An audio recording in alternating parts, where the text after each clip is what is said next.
Welcome to Tidbit Talkin. This is a series that consists of spewing out assorted thoughts which arose from somebody who thinks too much, taking in, and generally loving various entertainment media by the boatload. These tidbits may be little theories, observations, or simply jokes. Please bear in mind that all these ideas come from the perspective of somebody who's experienced every main story bit connected with whatever is currently being gone over. So spoilers will be here. However, other works set in a shared continuity will typically solely be referenced in a way that only makes sense to anybody who's also fully experienced those ones up until their same time occurring points. Sort of a coded nod kind of deal. Now, with all of that out of the way, here we go.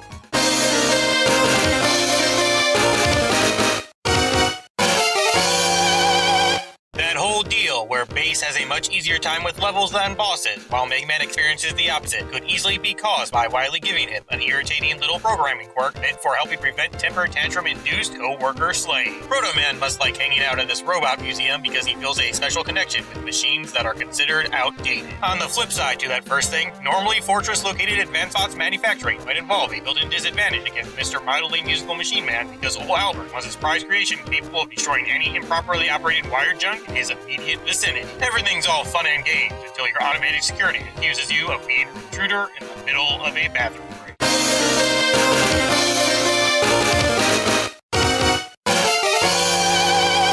These data disks were of course stolen from that first place and scattered throughout the world by King in order to spark more stopping-related maneuvers from Mega Man/Base that he could observe for some ability, evaluation, whatnot. This time around, these helicopter apes harbor propellers, which are capable of lifting power-ups and stuff safely away. This might be the result of them getting installed with a sort of black box kind of deal meant to record vital combat data. That thing would of course be what was actually meant to get rushed away after the slaughtering took place. Cold Man must be in charge of a Capades-like ice show. This robot snowman dude would have run a gift shop and or concession stand. Charging chili chunks doesn't end so well for him. This is most likely because the heat produced by sudden storm starting sends his cooling units into overdrive, rendering him all exhausted or whatever.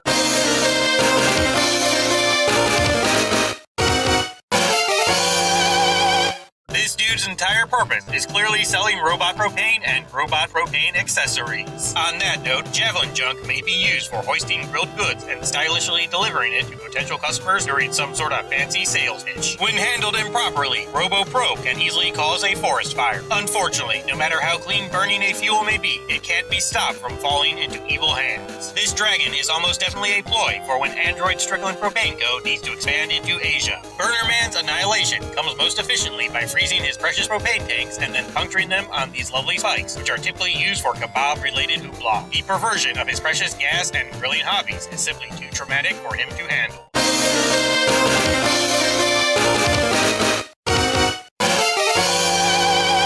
The 7C Surveying Cyber Sir surely must be a defictionalized version of some robot romance novel's main character. Terrifying treasure trinkets totally have to serve as some kind of extra security pack storage furniture that's readily available in Mega Man's world. Flame Burner blows him down because he's already hot enough. Seriously though, it's melting his plating, which renders underwater maneuvering and pressure handling quite troublesome. Regardless, pirates are sexy.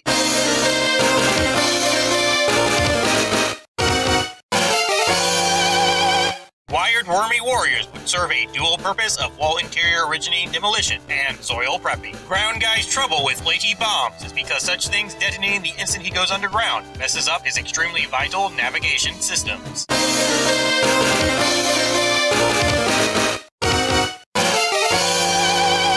This robo-revival was of course caused by a touring company making sure to rebuild their precious mascot. These burly bots with the deadly rattles that operate those wind machines and summon peculiarly pink pops probably put on advertisement-generating stage shows and what have you. Death Grills dominate defeat-defying dude because they both penetrate his armor and shred up those lovely wings.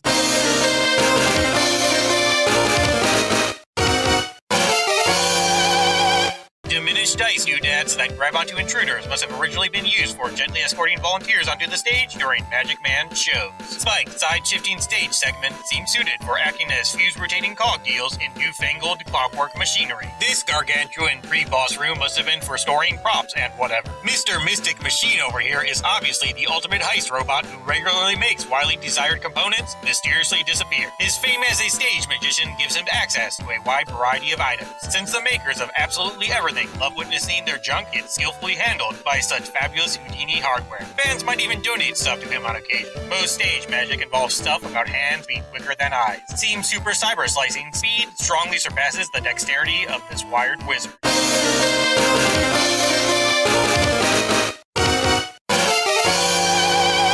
The ceiling trip sending checker chunk might be some sort of specialized elevator deal meant to demonstrate the weird gravity other planets possess on occasion. Tiny Toon teaching twinkling tiles typical task might be starting some sort of star-spangled show. The different door-opening sequences will normally just be how one selects its various presets. This hall's hugeness might have something to do with it usually being utilized for some educational video demonstrating the universe's vastness and history. Commander Cosmos coming back must have something to do with Wily wishing to see if he could rebuild the guy in a way that lacks all those self-doubt shenanigans demonstrated in Mega Man 8. It sorta succeeded, as he just has a different defect now, that being overaggression. Mechanical magic makes mincemeat out of him not only because such stuff defies traditional physics, but also the killer cards carefully slide between his orbital segments, leading to some innard severing action.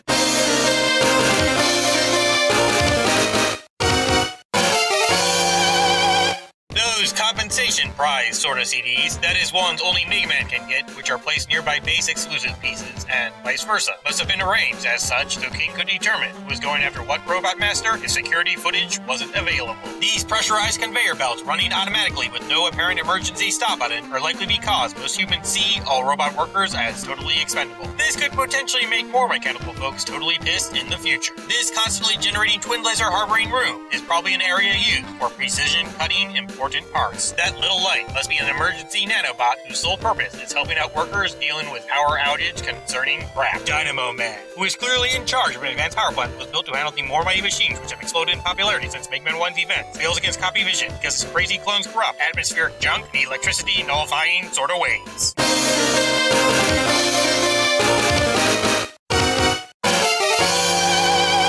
Normally, each individual robot master could freely go into the fortress after using their trademark weaponry and retrieving a door-holding giant screw. Mega Man and Base have to open up every entrance together if they wish to pass, because simply activating one doesn't work when the security system senses an unfamiliar box. If every room's open though, the place becomes all access after some employee accident-ensuring evacuation protocol gets kicked into gear, following detection of a highly combat-proficient intruder. Everybody stays behind to fight though, because the minions simply adore King that much. Or maybe it's just because everything's really a murder bot Wily built.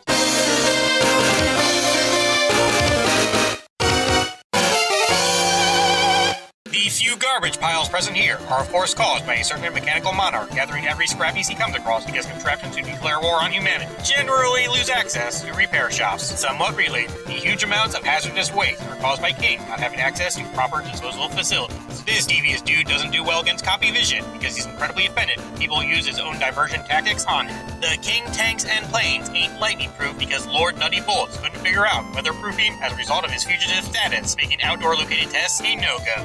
Regal himself has a really bad time consuming colossal currents because all that gold makes his body an overly efficient conductor. Lastly, Jet King Robo fails following fierce face flaming because the glass melts onto his brain CPU and whatnot. Apparently, all aching artificial aristocrats aren't able to teleport away because Wily believed giving King that skill would make his status as a W number much more obvious. Related, the reason there aren't any boss rematch transporting pods this time around is because Albert didn't want Goofy Vice scrapping them for parts and installing emergency exit equipment himself. This Wily machine's mangling moments maintain many minds. His problem with getting bombarded in such a manner must have something to do with all those attachments rendering extra vibrations overwhelming or something. Magic cards and capsules for the following reason. 1. The card uses its mysterious stage magic powers to sneak directly into that cockpit and cause a good face whacking. 2. Just how the thing can steal power products, still afraid of Dr. Wily's oxygen goes on whenever he gets struck. 3. This whole situation is traumatic because an adolescent Albert wanted wizardry during one of his birthday parties and his mom never booked any acts for him.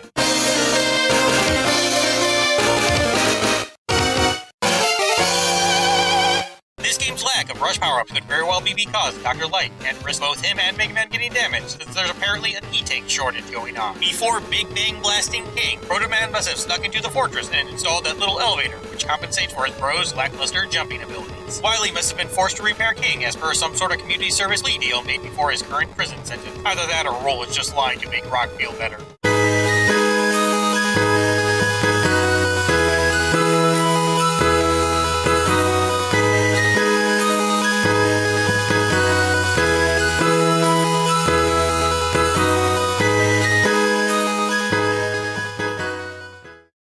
are a pain, but all of you are fantastic. See ya.